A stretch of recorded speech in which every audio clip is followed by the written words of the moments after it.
Did both of you always, as you grew up and matured and started looking at, post-high school, college, a career, did you always have similar career paths, or was there enough of a difference in your interests to lead you in different directions at some point? Well, initially there was. I mean, I went to the U.S. Merchant Marine Academy, and Scott actually took a totally different path for a while, going to the University of Maryland. Yeah, I went to the University of Maryland for a year, and was considering maybe, being a medical doctor, but decided, my other interest was maybe flying airplanes in the Navy. Just kind of changed my mind and changed schools and changed majors and decided, to focus 100% on that. So he's actually a year senior to me in the Navy. I actually remember going to visit him at the University of Maryland, probably towards the end of his first year, and then showing him all the pictures of Navy airplanes and telling him I was going to go ahead and do this. That's not how I remember it. And then he said something like, "Yeah, right. That sounds a lot better than being a doctor." That's not how I remember it. No fistfights on the set. Okay, so for you, Scott, ultimately you wound up with an interest in electrical engineering and ultimately aviation. Mark, what piqued your interest in maritime engineering and transportation?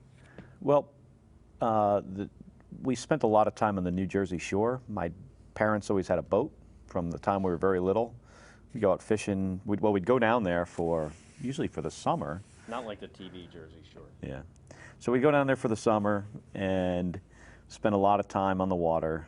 Later, when we were teenagers, we were able to stay down there in the summer by ourselves on our parents' boat. Not a big boat, like in the 35-foot range, but big enough for the two of us to live on. So I was very interested in, seamanship and maritime-related stuff. So probably when I was 13 or 14, I started looking at either going to the Merchant Marine Academy or the Naval Academy or the Coast Guard Academy. But the Merchant Marine Academy really got my interest. And for you, Scott? Well, plus our grandfather was an officer in the U.S. Merchant Marine and a fireboat captain in New York City, so that was, I think, also played a small part in the interest in, having a third mate's license, which I actually still have. I kind of kept it current all these years, and never actually thinking I would sail on the license. But the reason I went to the school that I did was because it was they had Navy ROTC there, and they also it was a regimental type of environment. I thought it'd be better for me, giving more time to focus on schoolwork, and I was obviously right. Which one of you decided to become a pilot first? My recollection, it was me, but because he was a year ahead of me in college, he actually was in the Navy first and flew first, but that's just my recollection. Yeah, I'm not sure. And did that influence you to follow in his footsteps, basically? I was pretty committed to the Navy before he was, because I was on a Navy scholarship in college. Yeah, it's true. I mean, I actually looked at even going, hate to say this, but for a while I looked at going into the Air Force, and actually considered it, took the test, and they offered me, an option of going to Air Force flight school. And, but certainly I'm pretty convinced I took the right path there. Nothing against the Air Force people out there, but.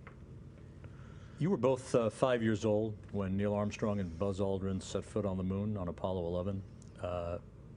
What recollection might you have of that at that age? And ultimately, was that a big influence on your developing an interest ultimately in aerospace or space flight itself?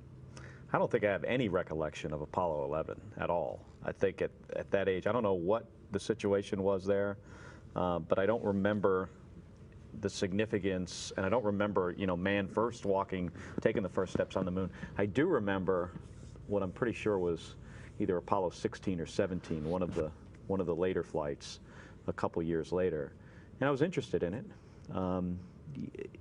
It's one of those things when you're that age, you can be interested in something, but it just seems like it's so far off and so difficult to do that you don't really take a lot of time to consider it. And I do have a recollection of it. I can remember being in my, our living room, and our parents, sitting us in front of the television and having us watch it. But as far as did that influence me, you know, certainly being an astronaut was something that like many kids, I was interested in, but, you know, I really never thought it would be a possibility.